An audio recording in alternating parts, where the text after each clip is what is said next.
You're the youngest Sadiq I met. I'm the number one Sadiq. I'm the only Sadiq. You're not the only. Yeah. He's my only Sadiq. See? Oh, my goodness. Yeah. Are you the special Sadiq? That's Inside producer Sadiq on the mic. And he was in the studio to tell us about a gentle dispute he has with his neighbor, Carrington. Yeah, Sadiq and Carrington live in Donner. It's what's known as the honor dorm at San Quentin because it's where people live who are, living within the rules of prison. They're doing the right thing. They're running a program. That's where they live. Yeah, that's why we call them Donner Darlings. Donner Darlings.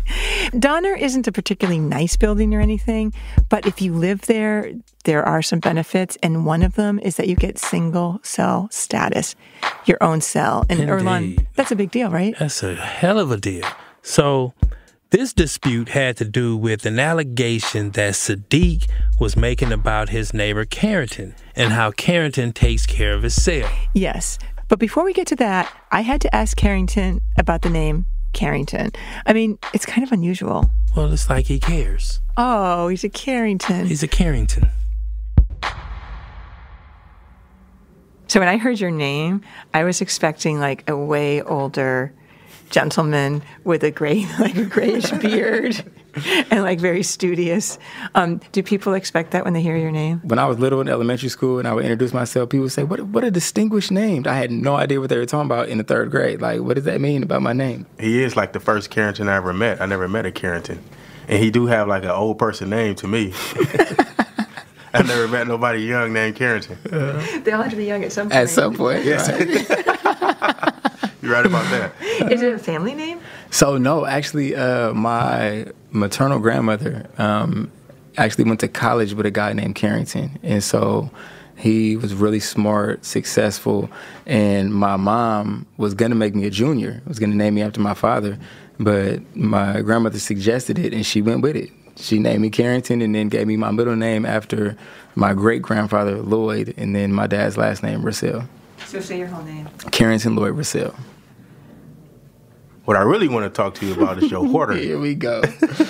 You like to hoarder a lot of stuff, and we're trying to... a hoarder. And here is the heart of this gentle dispute. I'm pretty sure you are, though, because you have a lot of stuff in there that kind of like the 2 hot pots. Like, why you have more than 1 hot pot? I just got a second hot pot. But, you could have just gave it to somebody. You'd rather just keep it, I'm waiting to get fixed. I'm going to pass it on. Now, I am keeping the 2 fans. So you have more than 1 fan. You got more than one everything, really. Is it fair to say that you accumulate a lot of extra stuff? To a certain extent. See, I got hoarder tendencies. I'm not a complete hoarder. I'm like hoarder adjacent. Right. But I do keep a lot of stuff, but I do. So in all honesty, I do have hoarder tendencies. I think I get that from my grandma because we used to make fun of her when we would try to go clean out like the garage and we trying to throw stuff away. You find a newspaper from like 1956. It's like, Grandma, we could throw it. No, I saved that because there's an article in it. Well, then go through it, take out the article, and throw away the paper. So I think that kind of rubbed off on me a little bit. But also starting on the higher levels where it's hard to get stuff. Like you come up on a paperclip, like you keeping that paperclip, you don't know when you're going to need it, right?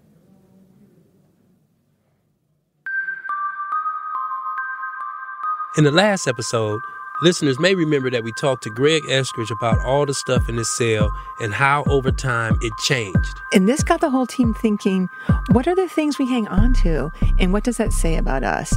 And not just what we hang on to, but how much stuff do we need to feel comfortable? So, that's what we're talking about today. I'm Nigel Poor. And I'm Earlonne Woods. And this is Ear Hustle from PRX's Radiotopia.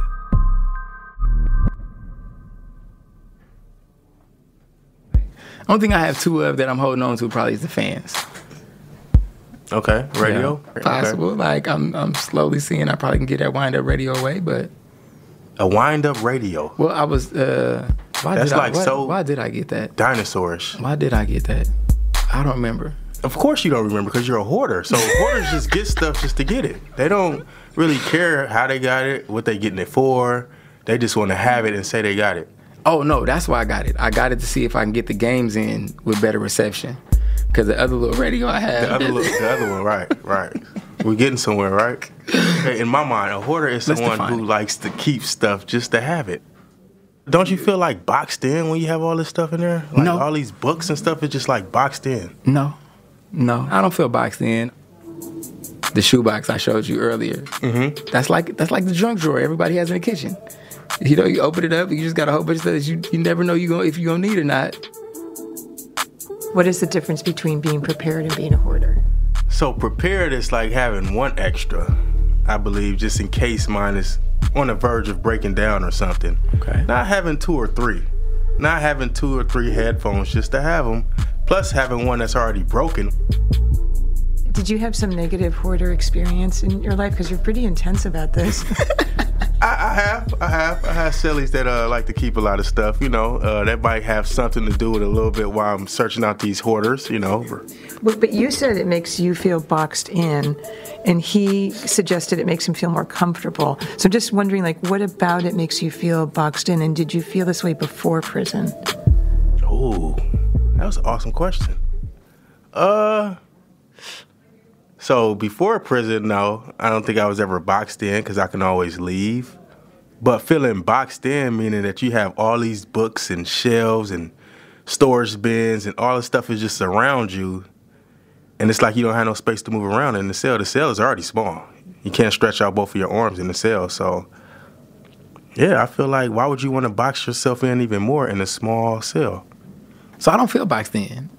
I like my shelves. I feel like I have creatively utilized this small space to, you know, space my stuff out and organize it how I see fit. Yeah, I don't feel boxed in. I don't feel restricted. I don't feel claustrophobic. See, I think you look at my cell and feel claustrophobic, but when I walk in, I'm fine.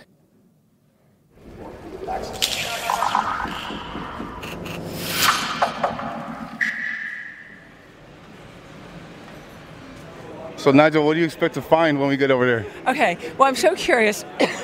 The way that Sadiq, those stairs, I hate those damn stairs. Okay, the way Sadiq was Okay, so clearly we had to settle this. Was Carrington a hoarder? Or was he just, you know, prepared? So a few of us, this was me, Sadiq, and Carrington, outside editor Amy, and inside producer Tony de Trinidad, headed over to Donner to see for ourselves. I feel like Carrington, I have a feeling I'm more like Carrington, and that I'm going to relate more to his space. Do you think Carrington's up right there trying to clean up his act before we get there? I think he's an honest sort, so I'd like to say no, that he's not, because I heard him mention that there was a dusty floor and he wasn't going to clean it up. So we'll see. I'm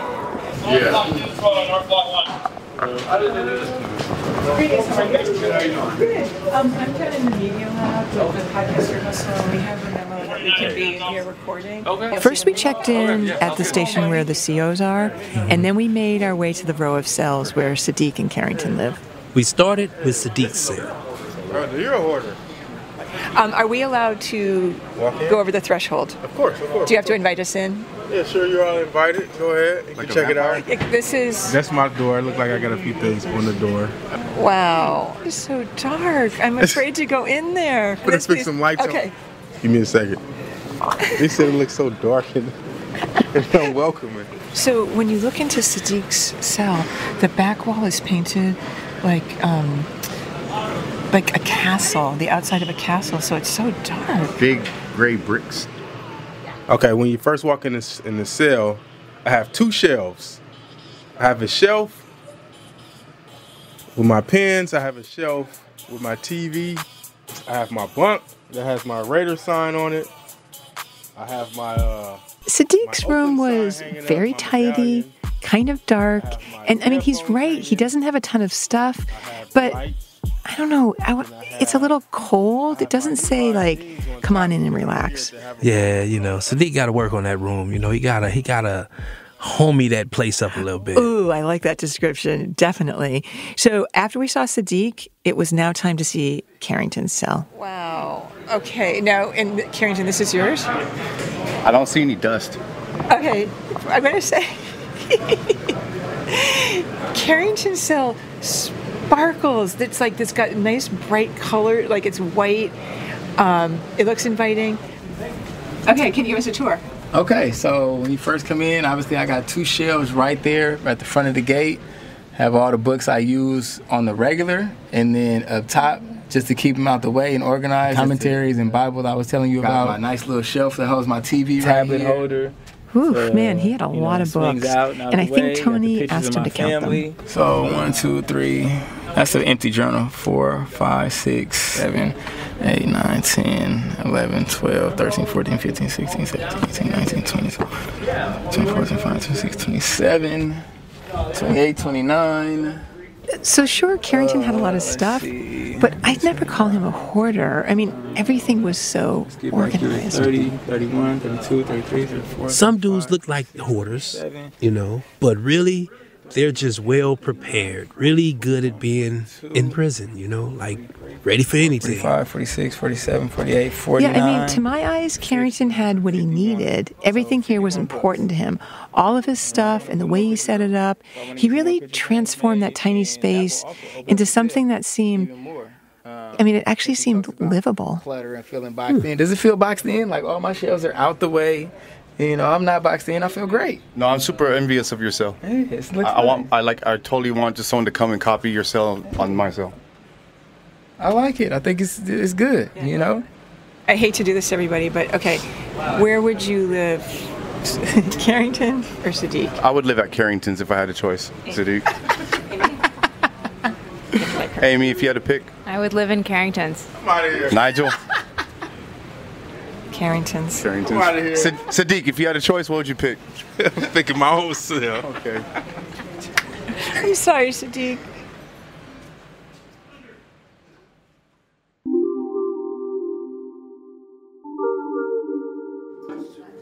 Just feeling a little anxiety now. You do? Okay. I don't know what's happening right now, so I'm a little anxious. Yeah.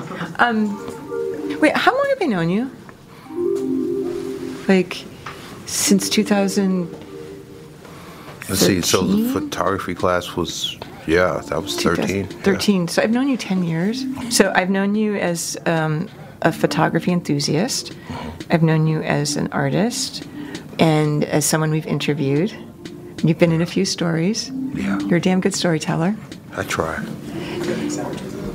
So we've been working on this story about objects, and I think you probably know I have a big affinity for objects. Objects. And the meaning of objects, and when you're in prison, what has meaning to you, and what you can let go of. So, Erlon, any critique on how I sound there? Well, I mean, you know, I think you just treading lightly. Thank you. I was trying to tread lightly because I'm so used to Mesro being kind of there, present and like excited and super open to talk about stuff.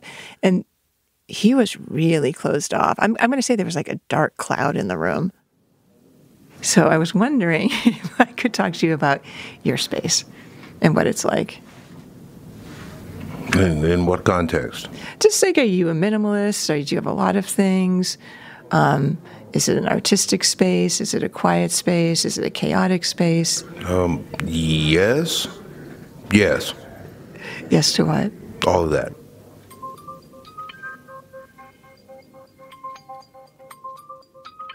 So the reason he came down to do the interview is that the guys inside have been playfully kind of talking and joking around about being hoarders and who at San Quentin might have a reputation for being a hoarder. And the name came up. It was Mesro. And I don't think Mesro took to that very well. He didn't like that, huh? Mm-mm. And he definitely didn't like it when I asked if we could go see his cell. This is what I was hoping to do, that you would describe what it looks like, and then we would go visit it with a recorder. Oh. I'm going to go ahead and say no to that. Okay. Can I ask why? Well, because the things that I keep are precious to me, and I don't want them associated with like hoarder culture and stuff like that, right? Because that's the way it was explained to me before, and I'm pretty firm on that. But yeah, hoarder. Well, because you know, it is a known thing that I have a lot of stuff in my cell, but and so like it was explained to me like this was supposed to be a thing about objects and hoarders, and I don't really like that. What does hoarder mean to you? It just means someone who can't let go of things. What if it means somebody who likes to archive things and keep them because they're important? Yeah, see, that's the thing. Like, you and I probably look at it that way, but most people don't, and I won't have my keepsakes disrespected. I totally That's just what hear it is. you. It's interesting on the outside to me. People seem obsessed with like streamlining their lives and only having exactly what they need. It's like this real movement, and I don't know if it makes people feel better or if it makes them feel like they have control. But like there's a whole industry based on trying to get people to streamline what they own. And how do you react to that? I can see living a very minimalist life if you are either like in an unpredictable nomadic kind of lifestyle, right? Like if you're moving around a lot, like when I was unhoused, like my worldly possessions fit in a backpack.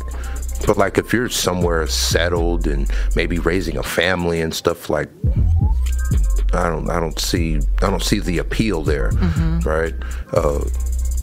Things are important. There's a history, things have stories, right? Old Mesro's thawing out. Yeah, so the mood had really shifted.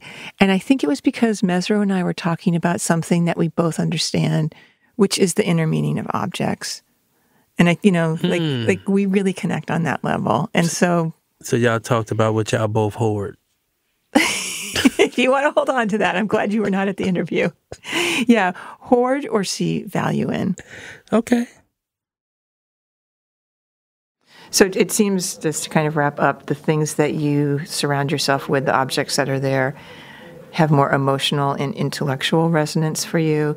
They're not about just having. Right. I think. Yeah. Where some people have 20 pairs of shoes because they just want to collect. I got 2 feet. Yeah. What do I need 20 pairs of shoes for? Right. So for you, it's not about accumulation. See, I'm a recovering claustrophobic too. So like for me, it's also like a mental health thing to make sure that I have something to occupy my brain in case I have to. Because I've been down for a while. Like I remember those race-based lockdowns. I remember being locked in the cell for years at a time. So, like being able to I can crack a book. I can sit down and write. I can do some drawing. I can, what I mean? I can read letters. Like my letters are my kintsugi, right? When I'm falling apart, I read my letters and I make hope lacquer with them. You know what I'm saying? To pick my pieces up. So, that stuff is important to me. And being able to do that, is more important to me than having 2 5-gallon tubs full of soups, right? So you want to make sure your mind can always be full. Yeah. So he always has his stuff to keep his mind full. I mean, clearly his cell has all of the things that he needs. But Earlonne, it's not just in his cell. Mesro always has these objects with him. I mean, when he's on the yard or you see him in another building, he always has things with him. I mean, that's what I remember, the laundry bag. You know what I'm saying? Mm-hmm. So he always kept a deck of cards with him. Exactly. And when I asked him about that for the interview, I realized there was something else he carries. This little kind of velvet drawstring bag. It's like a magic bag full of treasures. So right now you're carrying your dice with you? Yeah. Can I see them? I carry my dice around because you never know when somebody needs to feel the wrath, right? They might want a game or something. So I got a couple of weird little tiles in there. Can we count them? Yeah. Okay, you know what my impulse is when I see these? I want to catalog them. Put all the ones together. Yeah, by all means. Can I touch them? Yeah, you can. Okay, so these are the more traditional ones. Yeah. Okay, so we've got 2, 4, gold 6. Oh, these are D6. cool. Okay. And then we've got tiles. Yeah, I like to put Okay, Earlonne, I kind of wish you had been there. We were having so much fun. It was all of a sudden, we were 2 little kids just playing with our trinkets, little voices. I mean, it was really jolly. Marilyn Monroe. I got Bumblebee, Dropkick. I think Scatterstars so somewhere. We've got Wally. 10. Pulled you into his fantasy world, huh? Mm-hmm. This guy I found in 11. a popular science magazine. I just thought that was pretty cool. He's all Those colorful and screaming. Are beautiful. All right. And then we've got, okay, I'm just going to get them in order and then we can talk about them. And then we've got numbers. Oh, that's a space creature. Yeah, that's Wally. Wally. Wally. Little robot. See, if I ever found this on the ground with all these in it, I'd be like treasure trove. Yeah. Don't you think? It's a bag of assorted gems. Yeah, they all are like gems. And I like that they make different sounds.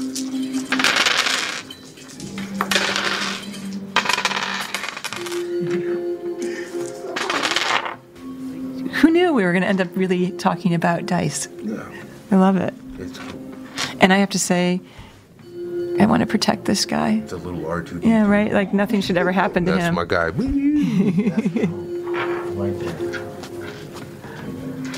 Little Plus, you could miniature play with them R2D2. too. Like you could build little houses and stuff. Yeah. Like, You I know, do that as stuff we were all talking, what day. became clear to me is that these objects really make him feel safe. You know? Is it his superpower? I think it's more like a security blanket. Sometimes when I'm feeling anxious and gotta feel like texture stuff, like I'll bust out the dice and start rolling them and Which one's best shaking for that? them around. Usually the ones that have like good corners, satisfying. It's also so possibilities. different. Like that one, you can tell is light and delicate, as opposed to just the sound when you drop it is so different. Yeah, it's a little bit more substantial. Yeah. This guy, this is the Bronx Bomber. He's the biggest D20. He could totally knock all those over. Yeah, he's the giant Indiana Jones boulder coming through there. Ba-ba-da-da. He's tearing up stuff. You know, I got Stephen Hawking. I like to use him for villains. You know what I'm saying? You'll never escape my clutches, right? Yeah. Okay, so this is how I'd like to think of your mind. Yeah, my imagination is my favorite toy. Yeah. I play with it every day. Okay, if you had to just take one of these to keep with you forever, what would it be? It'll probably be this one. That one? Why? This is the Brooklyn Dodger. This is my D20. The D20 is a 20-sided die used by gamers. I totally wrote a poem about this guy. The D20 is the Brooklyn Dodger. And if I could take one, it'd probably be this guy. Would you be willing to share that poem? Do I have it with me? Let's see if I got it. I might have it.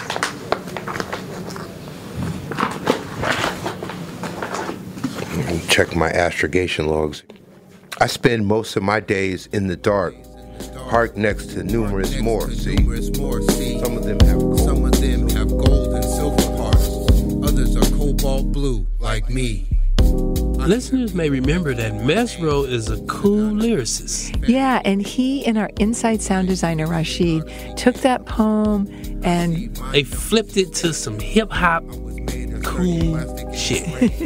My numbers are filled with bright paint. Game boards are the reason I was made.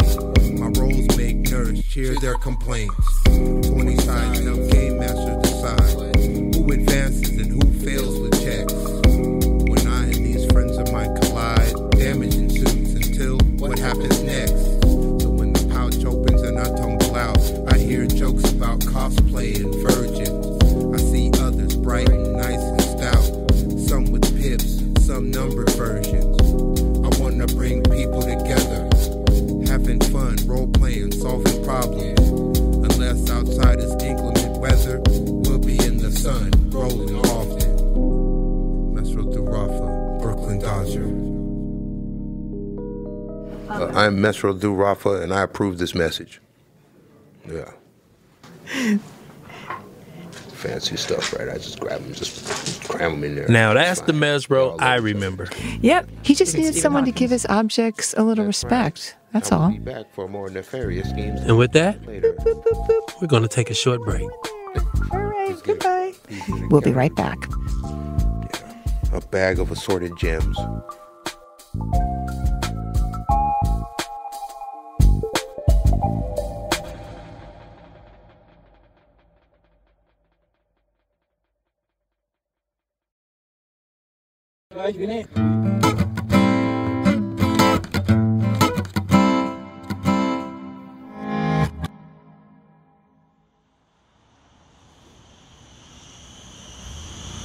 You got some serious tire issues. Yeah.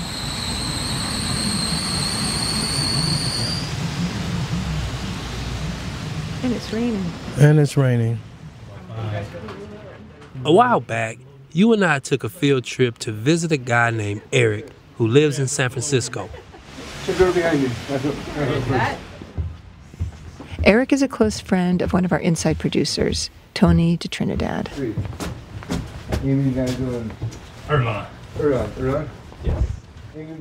Eric knows Tony from back before he went to prison. Yeah, Tony calls him his uncle, even though they're not related. He's always kind of looked out for Tony. And when Tony got arrested, it was Eric who went to Tony's apartment and packed up all his stuff for him. Yeah, I mean, he was really lucky. Erlan, if you don't have someone to do that for you that's looking out, I mean, what can happen to all your stuff? Oh, man, everything goes everywhere, you know, because people feel that, oh, shit, you ain't going to be using this. It's just like a free-for-all? It's a free-for-all. But your stuff. Yeah, but you got bigger fish to fry. Mm-hmm.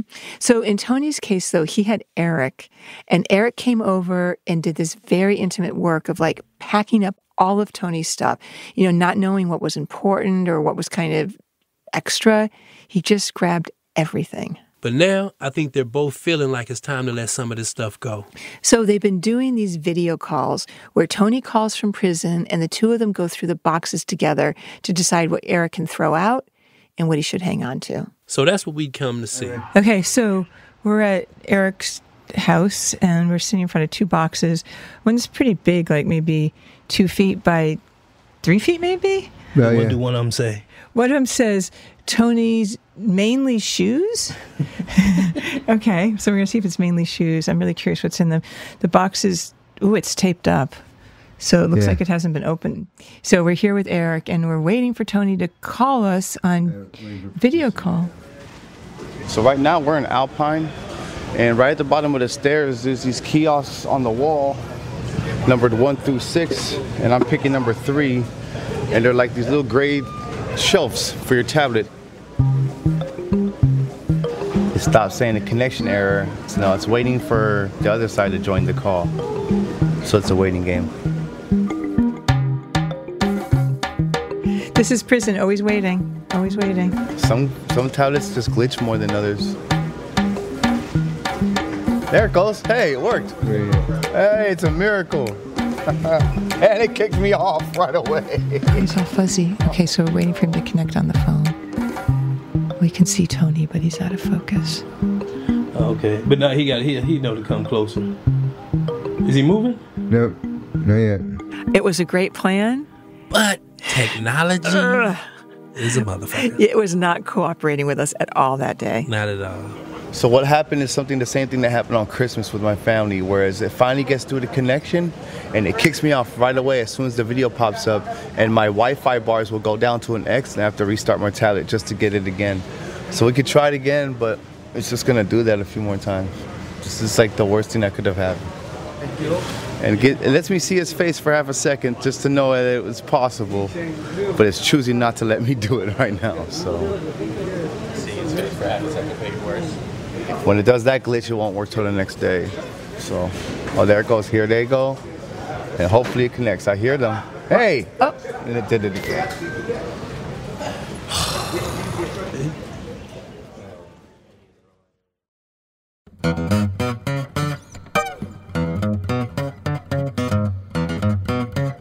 So eventually, we gave up on the video and switched to the phone. Hey man, fix your headphones, man. Can you hear me? Yes, finally. Hey, Tony. Hey, what's up? So, Tony, there's two boxes here, a big one and a little one. Which one should we open? Let's do the little one. Okay. All right, let's start. Okay, so Eric's opening it. It's kind of heavy. Oh, boy. Okay. Oh, wow. Okay, so do you want me to describe what's in here? Yeah. I'm ready. So you've got some earbuds in here, but they're all sticky because they're old. It looked like it went to the old iPhones where you can plug it in with a jack. Let's just say I'm going to have to wash my hands after touching these because they're super sticky. So I'm guessing I know what pile that goes in. You've got a little change purse that's probably 3 by 4 inches with a black zipper on it. It's kind of like quilted material. What's on it? It's black. No symbol? No, there's no symbols. It's like a quilt. It's black and like paisley. It's a paisley pattern. Does it smell like weed? 1 second. Negative. It has a neutral scent. Basically, 3 things. I'll either keep it, get rid of it, or I don't know. That's an I don't know. Okay. Okay, so the reason we wanted to do this was because Tony had all of these boxes that represented his life kind of like 10 years ago when he was a different Tony. It's like the new Tony is deciding which parts of the old Tony he wanted to hang on to. Exactly. Like what old part of Tony to pull forward with him and what part he could just say goodbye to. So it was kind of like a time capsule in a way. I got to say, though, when I was looking at it all, I was just like, yeah, he can pretty much get rid of all this shit. 'Cause it's out of date, it's useless, it's just taking up space. I'm pretty much with you on this. But then I also feel like, man, all of this stuff has meaning to him that there's no way we are going to see. You know what I mean? So, of course, he's got to make the decisions. But yeah, if it were up to me, I think I'd bin the whole thing. A wallet. Ooh, any money? Whoa, whoa, whoa, whoa. Okay, wait a minute. I take it back. There actually were a couple of clearly important and interesting things in those boxes. Oh, my goodness. Okay. Wait. Is that my wallet that I've been looking for forever? It's Does it say, it says in the inside it has a sticker that says clean and sober. Tony, you've got 3 library cards in here. Library must have been important to you. Oh my goodness, I'm looking at your driver's license. You look just the same. I would say this is a keeper. There's so many interesting things in here. Yeah, like memories. Keep my wallet for sure. There's a postcard that says, "Hey baby, Missing you so freaking much." Oh, that's an old one. That's from Rachel. you probably want to keep that." Yeah. There's a little envelope. It says Tony's earring. This is part of the property that when you got arrested. Earrings? Yes. Let's Wow, see. I haven't. She's even going in wondered. it right now. Yeah, keep it. Let's see. Let's see, she's going in it, but they all stuck at the bottom. Huh. Okay. So, oh, I see. It's a diamond stud that's been stuck onto a some kind of black rubber just so it doesn't get lost. So let's keep that, right? Oh, yeah. And it's interesting, the envelope has your name and your date of birth. Yeah, it definitely looks like a police thing. Oh no, it's arrestees information. Arrestees information. Wow. So in there was this evidence envelope. Yeah, you know? okay, I'd never seen one of those before. Will you describe it? Yeah, it's like when you go to jail and you have certain things on, like rings, watches, earrings, they put it in this bag. So in here, he had like a cubic zirconian stud. Yes. For his ear. And I think on that envelope it says like evidence or something. Yeah, it has right across the top. That's like everything. They'll put your money in there. They'll put your wallet in there. They'll put all the stuff in there. They'll put a knife in there if it was, used or something. That is different evidence. But do you think that was real diamond? No, I don't think it was a real diamond because that would have been probably sold long ago for a lawyer or, money on the books, not just sitting in a suitcase somewhere in the cut. There's a bag in here, but let's get to the bottom. 2 bags. Okay, there are definitely a lot of shoes in here, as the box said. So we've got a pair of. God, his feet are really this big? Come on. What? These are like size 14. Wow. He's got a pair of high top black Nikes with red Here's another pair of swooshes on it. Ooh, these are nice. These are Old school Adidas. Is that a baseball bat? with black trimming on them, and It's they're like like the blow-up suede. sword. Those are made out of this kind of material that makes that kind of noise. The audio will explain what it's made out of. He's got like a little and I bet it goes on this. Just a slingshot. Here's a slingshot. Yeah, use it.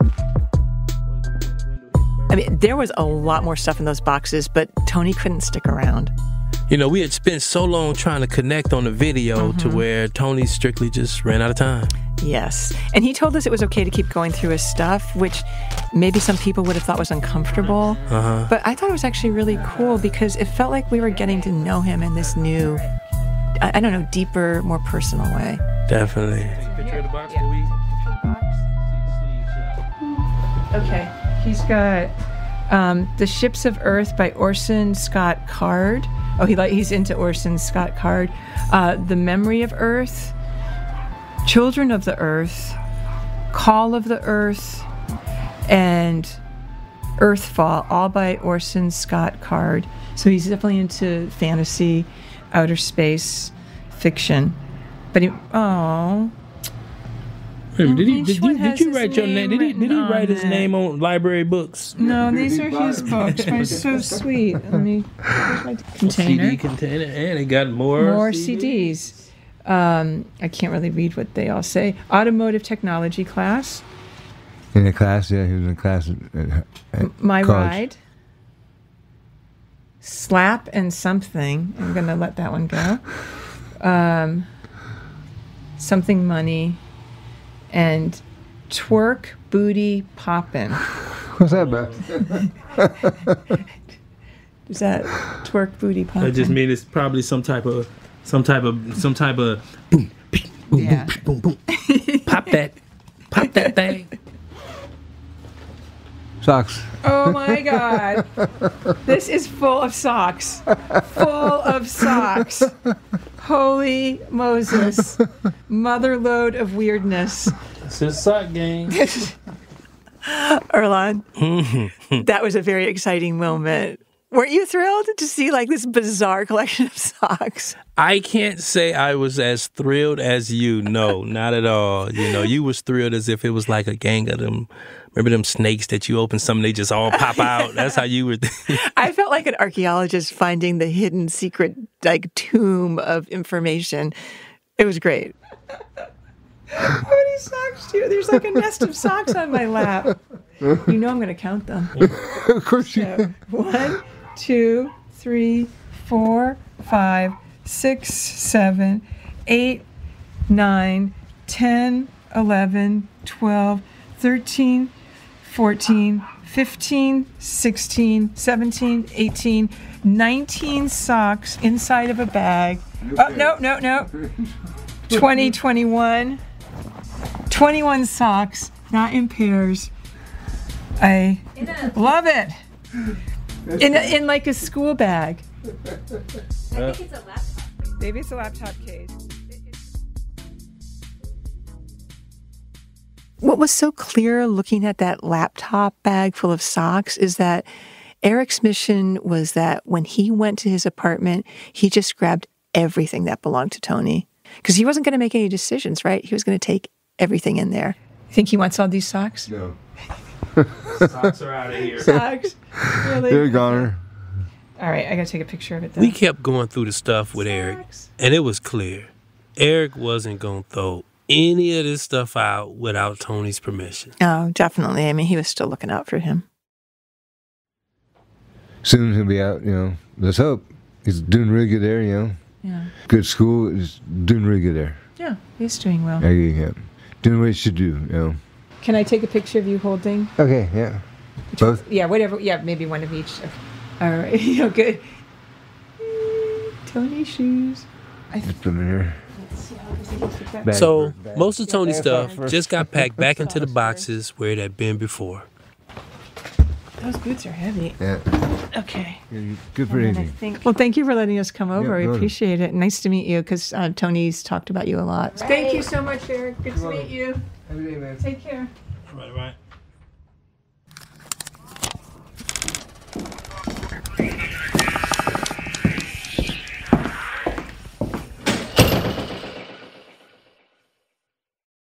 A few days later, I met up with Tony inside San Quentin because I wanted to know what that experience had been like for him.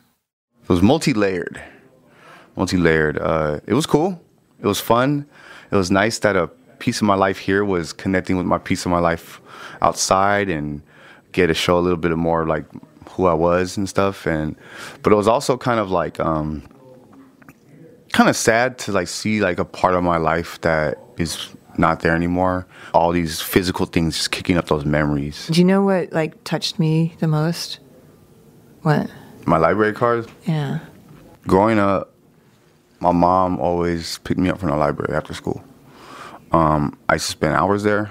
I lost my virginity in the library bathroom. Which branch? The Glen Park Public Library branch. So when you were talking to us, did you feel like, was it very present to you that you were in prison, or did you feel like it kind of transported somewhere else? It was cool. I'll say it out loud. It's whenever you guys come in, it feels like a little piece of home's coming in. It's weird. It connected stuff for me. So it's really, it just felt really special. I felt like I was lucky to be getting to be seen by people I care about. You know, it's like, this is cool. You know what I mean? That's how it felt.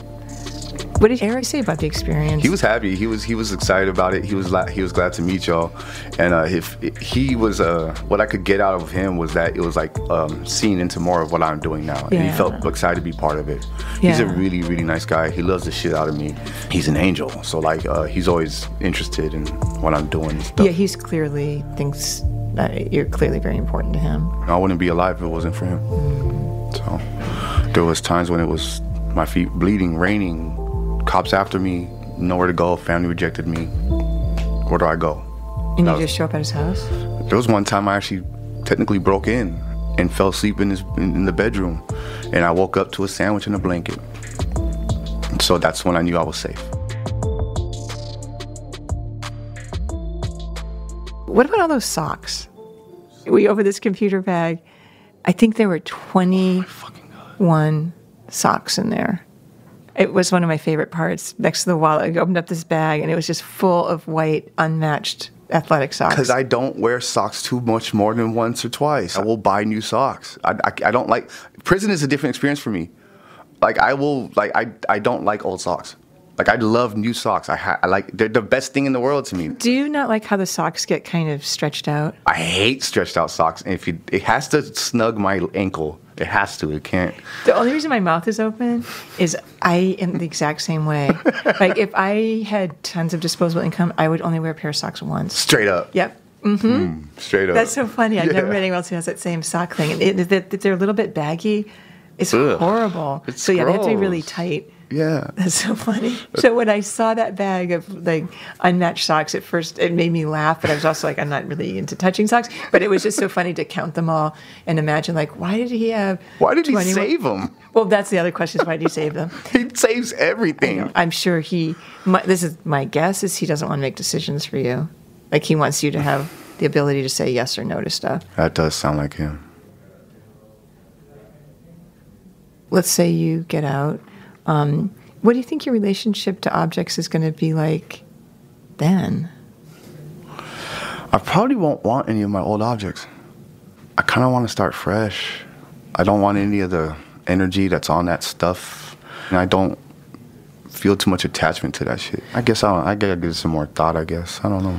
Would you be sad if all of that stuff disappeared? Yeah, I would. Now you put it very starkly for me right there. You know what? I guess I would, yeah. If you get out, do you think you're going to be somebody who wants to have a lot of things, or are you going to be a minimalist? I'm going to try to be a minimalist.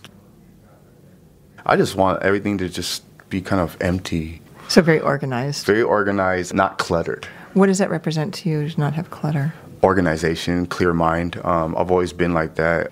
Do you think there's some kind of control that comes with that, having an organized, minimal space? Yeah. Because sometimes my life feels out of control once in a while. So what are some of the things you'd want to acquire when you get out? I would like a bookshelf with a nice collection of books on it. That'd be really cool. I want a pair of wind chimes to hang out my window. I can't wait to put some Niners stuff up. Can you describe what the bookshelf would look like? Yeah, it would be dark wood, black wood, smooth with a matte black finish. No frills or ornates on it, and then the top shelf would just be like all of these books that like fill my head with cool shit. The second shelf would be all the stuff that takes me away, escape, fantasy, science fiction, right?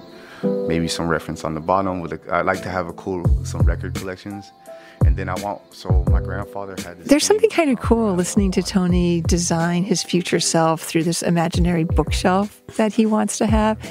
Earlonne, I know no one's going to let me do this, but I could totally do a whole podcast about objects. You know, people listing all the things they own, their relationships with their stuff. I cannot get enough of this. I mean, I see the spinoff. Will you come with me on it? Indubitably. Thank you. My name is John Yahya Johnson, former producer of the famous Ear Hustle podcast. And right now, I'm a transformational life coach, youth mentor, and financial literacy advisor for the young men at the Juvenile Justice Center at Alameda County's Juvenile Hall. Do you think that Tony the Trinidad should hang on to the wallet from before he went to prison? Absolutely. As you fair well know, my mother held on to my wallet for 25 years. And when she brought it to me in the transitional housing, it was a big inspiration to me. Oh, yeah? Why so? Because it contained my driver's license, social security card, and other vital statistics that I needed to get myself further once I paroled. Oh, so that put you ahead of the game. It put me ahead of the game. While dudes are struggling on the computer trying to make ends meet, I was already ahead of the curve and going to take my driver's license exam. Oh, and she brought it to you in the evidence bag, huh? In the evidence bag, bro. In the evidence bag. Crazy.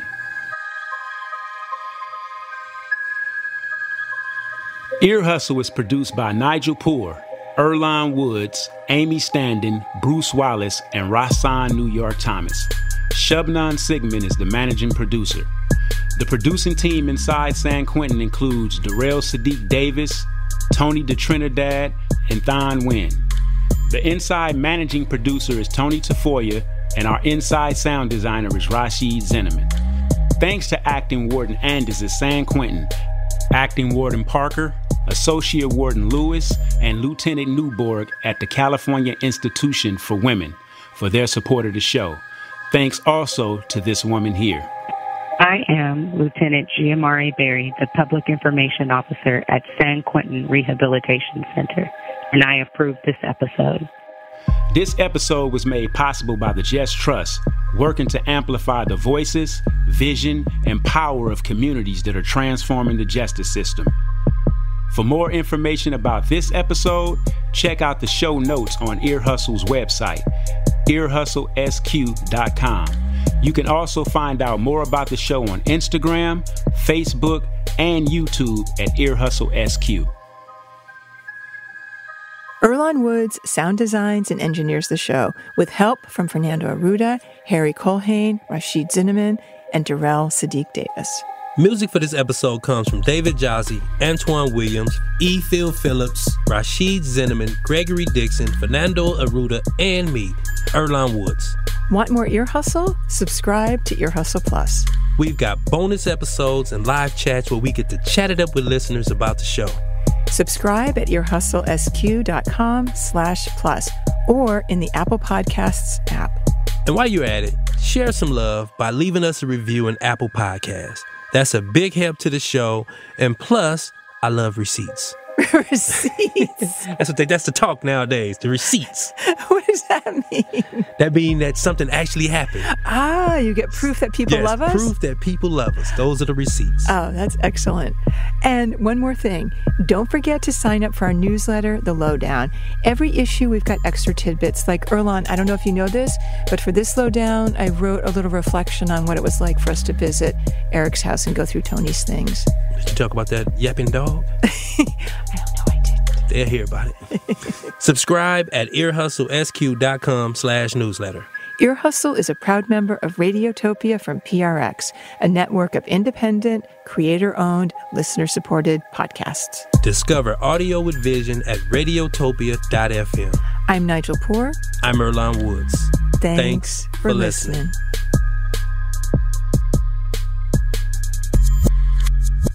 Oh, yeah, you did have some CDs. Yeah. I can't remember. There was a very funny title of one. It was something about butts. Booty. Oh, no. Shaken. No, that was not a music CD. Oh, it wasn't? No. Oh, well, we didn't. Why did he? It was in with CDs. That's the one I told him to take out. Radiotopia. From